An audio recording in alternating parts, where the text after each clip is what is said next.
అమ్మమ్మ 7th anniversary sale. Win iPhone 17 and 776 crazy gifts.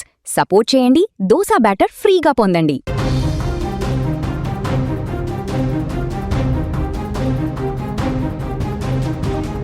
తునిలో చిన్నారి missing కేసుకు సంబంధించి మిస్టర్ ఇంకా కొనసాగుతుంది. నేటికి 14 రోజులవుతుంది. పాప ఎక్కడికి వెళ్ళింది, అసలు ఏమైపోయింది, ఎన్ని రకాల సెర్చ్ ఆపరేషన్లు కొనసాగించినా కనీసం ఒక్క చిన్న ఆచూకీ కూడా లభించినటువంటి పరిస్థితి ఏర్పడింది.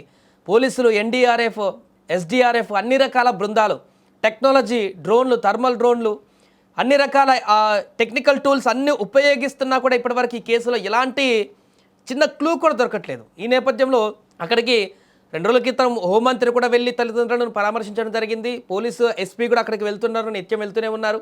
తాజాగా బాలల పరిరక్షణ చైర్మన్ కూడా అక్కడికి వెళ్ళి తల్లిదండ్రులతో మాట్లాడి అసలు ఏమైంది, పాపకి ఎలా తప్పిపోయింది, దానికి సంబంధించి ఆల్రెడీ ప్రభుత్వం ఇప్పటికే డిప్యూటీ సీఎం చొరవ కూడా తీసుకున్నారు కాబట్టి ఎన్ని కోణాలలో దీన్ని దర్యాప్తు చేయాలో అన్ని కోణాల్లో చేస్తున్నారు కాబట్టి అవసరమైతే ఇంకా ఎక్కువగా దర్యాప్తును మరింత పెంచుతామంటూ చెప్తున్నారు. పాపను ఖచ్చితంగా ఎక్కడుందో కనిపెట్టే వరకు ఎట్టి పరిస్థితుల్లో కూడా వెనక్కి తగ్గేదే లేదన్నట్టుగా ఇప్పుడు బాలల పరిరక్షణ సమితి ఆ చైర్మన్ వారు కూడా అదే చెప్పడం జరిగింది. ఈరోజు 14వ రోజుకు వచ్చింది. ఈరోజు ఒక చిన్న అప్డేట్ అయితే కనిపించింది మార్నింగ్. ఎందుకంటే పాపతో పాటుగా ఆ రోజు పెంపుడు కుక్క కూడా వెళ్ళిపోయింది, 3 రోజులుగా కనిపించలేదు అనుకున్నటువంటి సందర్భంలో ఒక చిన్న క్లూ అయితే కనపడింది.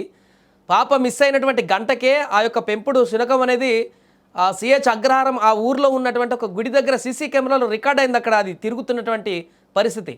అంటే పాప మిస్ అయినటువంటి గంటలో కుక్క అక్కడ తిరుగుతుందంటే మరి పాప కూడా అక్కడికి వెళ్ళిందా, లేకుంటే పాపతో సంబంధం లేకుండా కుక్క అక్కడికి వెళ్ళిందా ఏంటనేది ఒక చిన్న లూప్ అయితే దొరికినట్టు కనిపిస్తుంది పోలీసులకు. ఇప్పుడు ఈ కోణంలో కూడా విచారిస్తారు. కుక్క 2 రోజుల వరకు పాపతో కనిపించకుండా, అంటే పోయినప్పటి నుంచి కూడా మళ్ళీ ఎన్నిక రాలేదని చెప్పేసి అన్నారు కాబట్టి ఇప్పుడు ఆ ఏరియాలో మరొకసారి గాలింపు చర్యలు చేసేటువంటి అవకాశం కనిపిస్తుంది. ఈ నేపథ్యంలో ఉదయం దొరికినటువంటి అప్డేట్ ఏదైతే ఇప్పుడు మధ్యాహ్నము అక్కడికి బాలల హక్కుల పరిరక్షణ చైర్మన్ కూడా రావడం జరిగింది. వారు కూడా మాట్లాడడం జరిగింది. అక్కడ తల్లిదండ్రులతో మాట్లాడి నేటికి 14 రోజులు గడుస్తున్నా కూడా పాప ఆచూకులు ఎలాంటి వివరాలు దొరకకపోవడం, అదేవిధంగా ఇంకా ఎప్పుడెప్పుడు వస్తుందా అని పాప కోసం 1000 కళ్ళతో ఎదురు చూస్తున్నటువంటి ఆ తల్లిదండ్రుల ఆవేదన కూడా రోజు రోజుకు పెరిగిపోతుండడం, అక్కడికి వస్తున్నటువంటి మిగతా వారందరూ కూడా గ్రామస్తులు కానీ మిగతా వారి బంధువులు కానీ తెలిసిన వారు కానీ ప్రతి ఒక్కరు కూడా అయ్యో పాపం అనుకుంటూ వెళ్ళిపోతున్నటువంటి సందర్భమే తప్ప ఏదో ఒక చిన్న ఎవిడెన్సో లేకుంటే చిన్న క్లూ దొరుకుతుందో, పాప ఆచూకు ఖచ్చితంగా దొరుకుతుందో అనేటువంటి ఒక ధైర్యాన్ని అయితే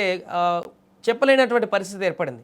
సో ప్రస్తుతం అక్కడికి బాలల హక్కుల పరిరక్షణ చైర్మన్ వచ్చారు కాబట్టి వారు కూడా మాట్లాడడం జరిగింది. వారు తల్లిదండ్రులతో మాట్లాడిన తర్వాత మీడియాతో కూడా మాట్లాడడం జరిగింది కేసుకు సంబంధించి. ఒకసారి ఆయన ఏం మాట్లాడారో విందాం. ఆంధ్రప్రదేశ్ బాలల హక్కుల పరిరక్షణ కమిషన్ తరపున నేను, అలాగే మా సభ్యులు గంగ సూర్యనారాయణ గారు, అలాగే ఈ జిల్లా సంబంధించిన డిస్ట్రిక్ట్ చైల్డ్ ప్రొటెక్షన్ ఆఫీసర్గా వెంకట్రావు గారు, సిడిపిఓలు అందరూ కలిసి ఈరోజు ఈ తుని మండలంలో ఉన్న గత సుంకర జ్ఞానేశ్వరి పాప 14 రోజుల నుంచి ఆచూకీ కనపడకపోవటం, దీని మీద ఇప్పటికే మా కమిషన్ తరపున జిల్లా యంత్రాంగానికి, జిల్లా పోలీస్ అధికారి వారికి ఇక్కడ ఏ విధంగా మీరు ఆ పాప ఆచూకీని తెలుసుకోవటంలో ఎటువంటి చర్యలు తీసుకుంటున్నారు అని ఇప్పటికే మేము వాళ్ళని అడగటం జరిగింది. అలాగే ఈరోజు స్వయంగా అసలు ఏ విధంగా జరుగుతుంది ఏంటి అన్నది పరిశీలించడం కోసం మేము ఇక్కడికి రావటం జరిగింది. అధికారులు, పోలీస్ అధికారులతో కూడా మాట్లాడటం జరిగింది.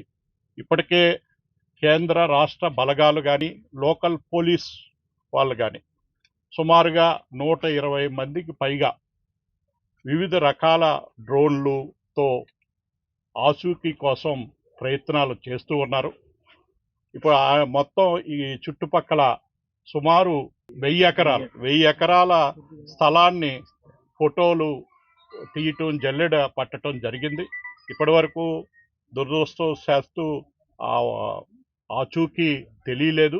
కానీ పోలీస్ వ్యవస్థ పగడ్బందీగా ప్రయత్నాలు అయితే చేస్తూ ఉన్నారు. రాబోయే రోజుల్లో వీలైనంత తొందరగా పాప ఏ విధంగా తప్పిపోయింది అన్న విషయాల్ని తెలుసుకునే ప్రయత్నం చేస్తూ ఉన్నారు. జిల్లా పోలీసు వ్యవస్థ కూడా ఎప్పటికప్పుడు మానిటరింగ్ చేస్తుంది. అలాగే రాష్ట్ర ప్రభుత్వం కూడా, రాష్ట్ర ముఖ్యమంత్రి గారు కానీ, అలాగే రాష్ట్ర ఉప ముఖ్యమంత్రి గారు కానీ, అలాగే హోమ్ మినిస్టర్ కానీ వాళ్ళు కూడా స్వయంగా ఇది ఎప్పటికప్పుడు వాళ్ళు కూడా తెలుసుకుని గైడెన్స్ ఇస్తూ ఉన్నారు.